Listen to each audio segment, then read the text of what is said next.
ইন্ডাস্ট্রিতে নতুন কোনো হিরো আসলে তার ফ্যান হব, না হলে না। মানে অনেকটা সে আসলে হৃদয় থেকে মুছে গেছে, সে তার নিজের কারণে। সে তো আমার খবর নেয় না আমি আসিনা মারা গেছি, সে তো আপনাদেরকে একটা টেক্সট পাঠাই তো বলতে পারতো যে আমার ফ্যানটা কেমন আছে।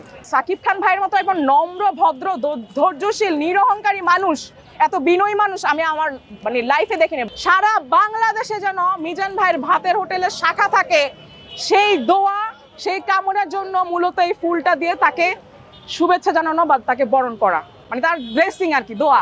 আমরা তো জানি যে আপনি একসময় জায়েদ খানের নারী ভক্ত ছিলেন, এখন কি ভক্ত আছেন নাকি? না, ভক্ত ছিলাম, আছি, বাট অভিমান করেছি। কারণ আমি যার এত ভক্ত, সে যদি আমাকে ছোট বোন হিসেবে তোমাকে ধন্যবাদ বা আমি তোমার পাশে থাকবো, কোনো বিপদ হলে জানায়ও, সে একটু অকৃতজ্ঞ টাইপের, সেলফিশ টাইপের, মাইন্ড করেন না কেউ। এখন হয়তো বা বলতেছে যে পোল্টি মারে, পোল্টি না, এটাই বাস্তব। দেখা গেছে যে অনেক নায়কের অনেক মেয়ে ফলোয়ার, ফ্যানরা থাকে, তারা এবং তাকে উইশও করে এবং তাকে শুভেচ্ছাও জানায়, তখন কিন্তু মনটা অনেক হালকা হয়ে যায়। এখন ইচ্ছা আছে যে ইন্ডাস্ট্রিতে নতুন কোনো হিরো আসলে তার ফ্যান হব, না হলে না।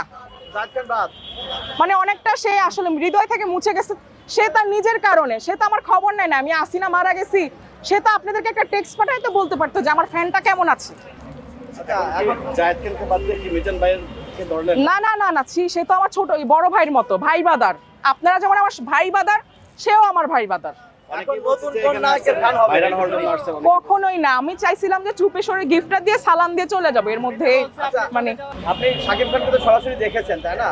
তার মতো সাকিব খান ভাইয়ের মতো একজন নম্র, ভদ্র, ধৈর্যশীল, নিরহংকারী মানুষ, এত বিনয়ী মানুষ আমি আমার মানে লাইফে দেখিনি। বাস্তব জীবনে না দেখলে আমি বুঝতাম না। তার মতো একটা মেগা স্টার, কোনো অহংকার নাই। আমি তার পাশের সারিতেই আমি স্লোগানে গানটা করেছিলাম, অনেকে দেখেছে মুভিটা। ওই যে লিডার আমি বাংলাদেশের সংটা সার্চ দিলে ওই গানটাতে আমি আছি, মানে মিছিলের সময় আর কি, একদম ফুল ফোকাসে।